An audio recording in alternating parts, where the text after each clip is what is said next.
Look at this. Look at this. People actually believe that there is a car floating around out in space. Well, I think it looks so ridiculous and impossible. And you can tell it's real because it looks so fake, honestly. We'd have way better CGI if it was fake. This is live on the air, okay? I'm going to zoom in on the Earth in Photoshop. You see the Earth? Okay, I'm going to go to Image, Adjust, Levels, and I'm going to bring the levels up. Uh-oh. What is that? Why is there a square box around the Earth?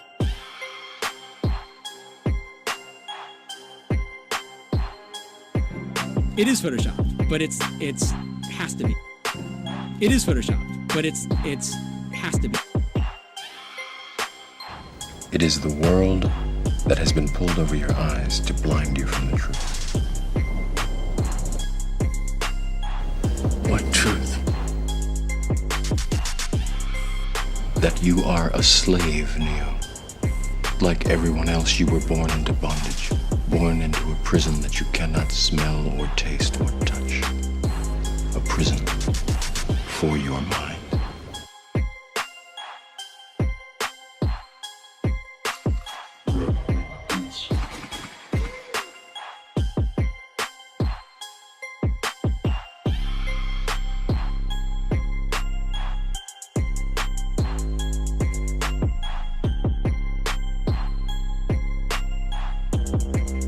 So let's use this model of the Earth. And let's enlist the help of a friend, Taxi. You might know her. Next segment, I'm going to show you how NASA grabs objects in 3D space, rotates them around, manipulates them. They can do this with water, with cloth, anything. And the cool thing about it is we can take what they're doing, what they're seeing with their contact virtual reality augmented lenses, and put that on a separate video layer live.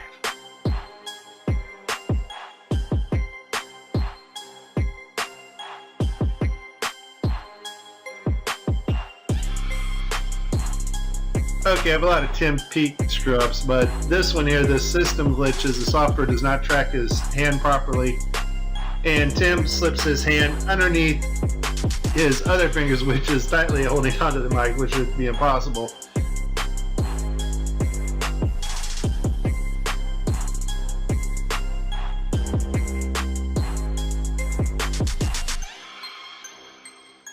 You can tell it's real because it looks so fake, honestly. We'd have way better CGI if it was fake.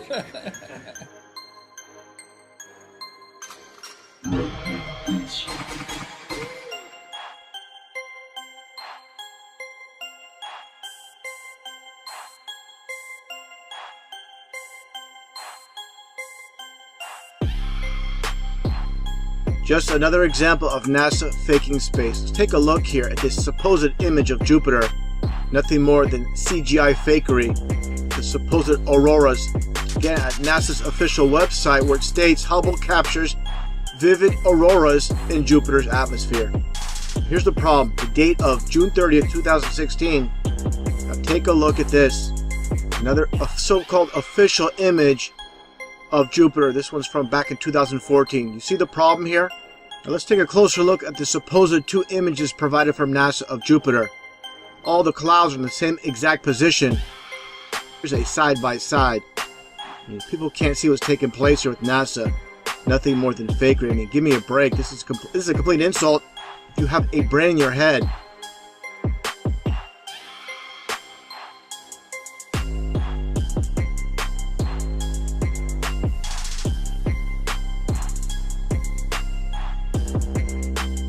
Look like you're in a studio, maybe in Omaha, Nebraska or something. The shot is so clear. Is this a hoax? Are you really in space still? I don't know. We're going to have to do something for you.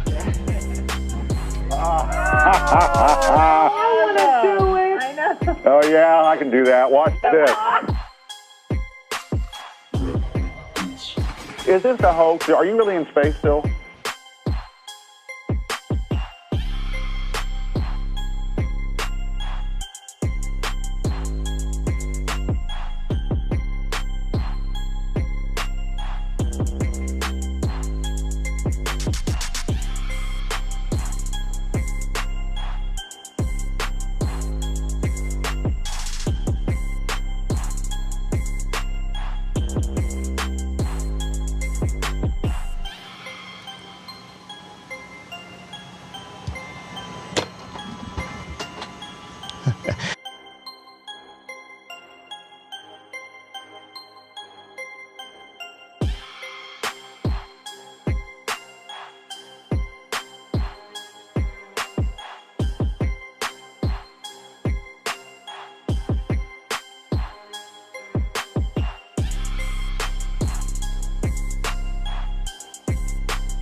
Hi, I'm Noah. Could you do a somersault right now?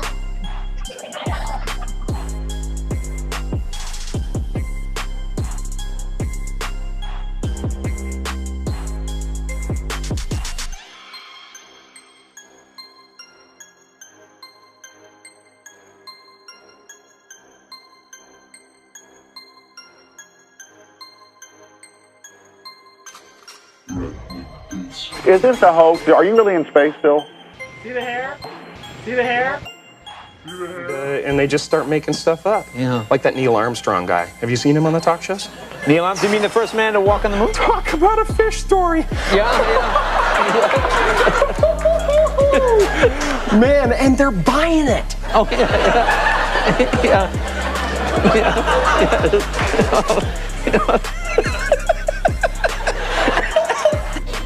So many times during spacewalks outside the International Space Station, we can see air bubbles rising up. Can you touch on how there are air bubbles in space?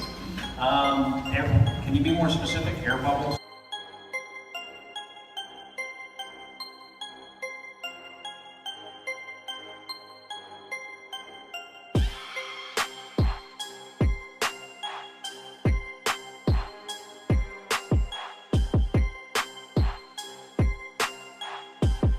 So yeah, like a lot of times during the footage, the NASA footage, you can see bubbles coming up out of the helmets or kind of from underneath you. How do you explain bubbles in space? Yeah, I'm not sure exactly what you're talking about. Now sometimes you get water in the helmet, and it comes. It's either from sweat or from the cooling garments, and that's generally what that is. I've never seen any kind of air bubble anywhere. Could it be that you're filming in an underwater pool and you're not really out there?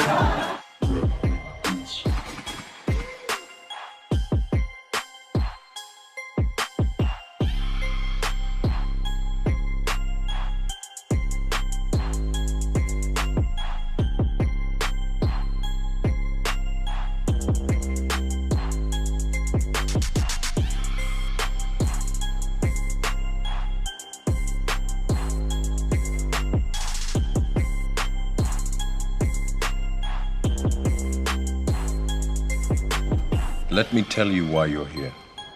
You're here because you know something. What you know you can't explain, but you feel it.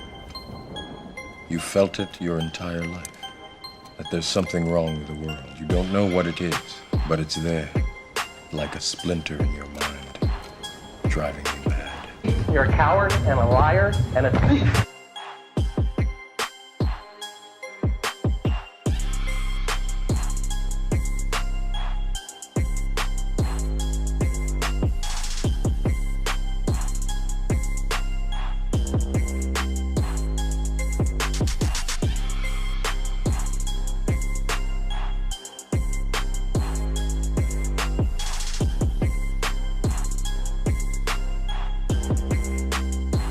In 1986, the shuttle Challenger exploded about 74 seconds after takeoff, killing all 7 astronauts inside. Or did it? It turns out that 6 of the 7 are still alive and kicking today. Ellison Onizuka, claims to be his identical twin brother, Claude. Yeah, I've got an identical twin brother, Claude, too. The Challenger pilot, Mickey Smith, hasn't even bothered changing his name. He's now Professor Michael J. Smith of University of Wisconsin. Now, Krista McAuliffe was a bit of a sneaky one. She was the Challenger payload specialist, quite famous for being a teacher. It turns out during her astronaut days she was using her middle name, Krista, and now she goes by her first name, Sharon. The Challenger commander, Francis Richard Scobie, is now Dick Scobie, which sounds like a rather unpleasant disease. Judith Resnick, the Challenger mission specialist, again hasn't even bothered changing her name. She's a professor at Yale Law.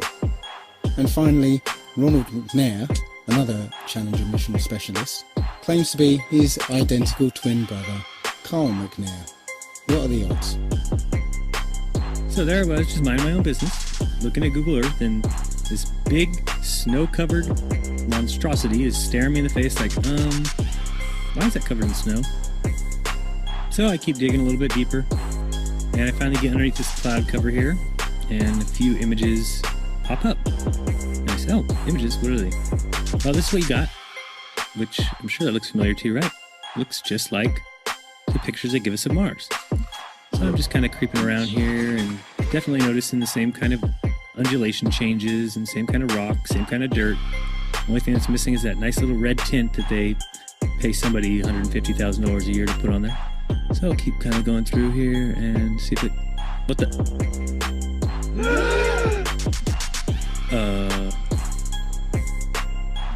Yeah. So, I got another truck. Oh yeah, it says NASA. What's that say? Mars Project? I think I found out where Mars is, guys. At some point in the future, we're going to look back and say, how did we do it without space? The kinds of technologies that we're testing out on Space Station are definitely helping us with our goals of going beyond low Earth orbit. Early in the next decade, a set of crewed flights will test and prove the systems required for exploration beyond low Earth orbit. Right now, we only can fly in Earth orbit. That's the farthest that we can go. And this new system that we're building is going to allow us to go beyond and hopefully take humans into the solar system to explore. As we get further away from Earth, we'll pass through the Van Allen belts, an area of dangerous radiation. We must solve these challenges before we send people through this region of space. We must solve these challenges before we send people through this region of space. There's a small problem with going to the moon, and inch by inch, NASA is leaking out that they know that there's a problem there. It's called the Van Allen belts, high radiation belts of charged particles around Earth, and we don't know how to get through them, they say. Well, isn't that interesting, because there sure didn't seem to be a problem back in 1969. The moon landing stopped in 1972 and we haven't been back. We haven't been beyond the Van Allen belts. NASA admitted that it had lost the original footage of man's first steps on the moon. To YouTube and watch A Funny Thing Happened on the Way to the Moon. It contains newly discovered evidence, which is part of the missing tapes, of outtakes from the first mission to the moon, of them falsifying a shot of being halfway to the moon. For NASA to come out and say that all the tapes were erased, I mean, it's incredible. Geraldo, this isn't just one tape. This is rooms of tape labeled Apollo 11 moon landing. Someone had to physically go and erase it. It's very challenging to try to prove we landed on the moon, and it shouldn't be challenging. The tape should be there. There should be plenty of evidence. I mean, it's proof right there. This is an official NASA photo of the first Apollo 11 lunar module landing on the moon. I mean, it's right there. This is proof, man. It's the picture's right there. It's landing on the moon. But the only problem I have with this picture is that it's taken from the moon.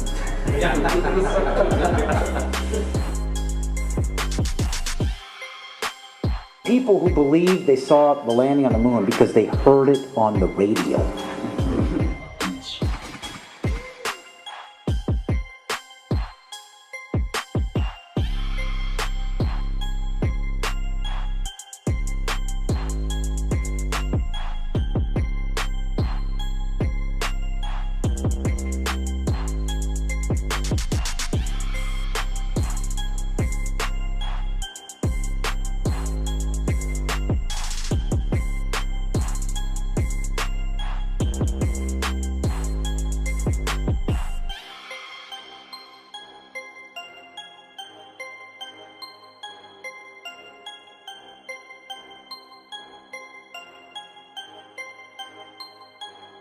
This is a picture of the INSAT actually being deployed from the spacecraft.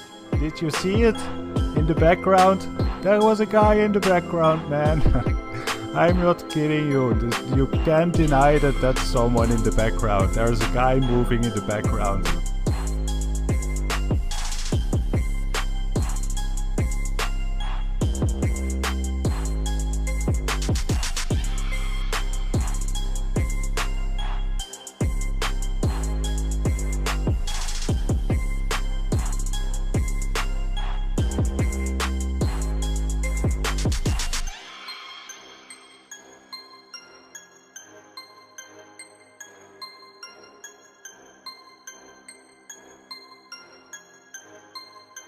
And I'll tell you, just if nothing else, here's why you can tell they're not fake.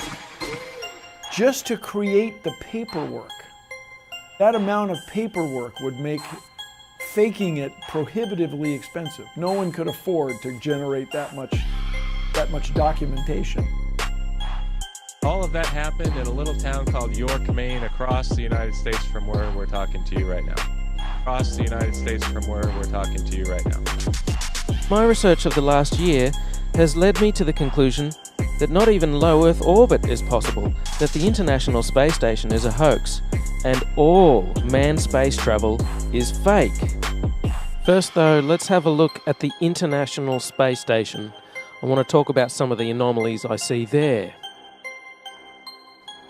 For the inside of the International Space Station, there are a couple of zero-gravity tricks that they use to fake it. The first is they have a complete mock-up of the International Space Station built on the inside of an airplane. And that airplane does a bunch of rises and falls. It does an upside-down parabolic trajectory, and that simulates zero gravity. The other main way they simulate the zero gravity is with suspension in front of a blue screen. And they use that trick for extended periods of time, for longer than 45-second segments. But they can't move around as much. They can't do the acrobatic flips and rolls in the extended mode. So there's full motion mode where they can fully move around, and that's faked in a plane. And then there's suspended or extended mode where they're suspended by wires in front of a blue screen. They don't move around as much, but they can make the scene last for a longer period of time. The extended mode is much quieter than the full motion mode.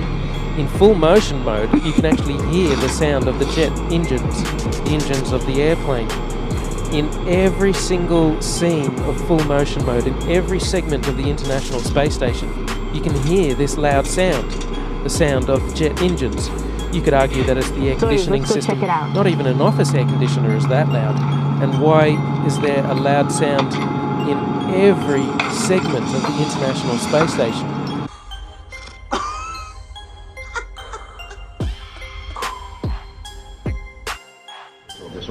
Mr. Armstrong, Bart Sibrel, ABC Digital. Wanted to give you the opportunity to swear on the Bible that you walked on the moon. Will you put your left hand on the Bible and swear to God that you walked on the moon? You have $5,000 cash. You can give it to charity if you swear on the Bible that you walked on the moon. Please, I have the tape. It'd be fine. Why don't you swear to... Why not? Why won't you do it?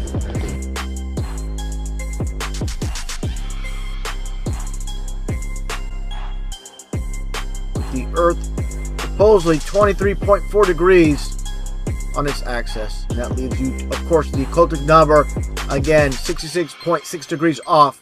Well, Earth is supposedly orbiting around the sun at 66,600 miles an hour.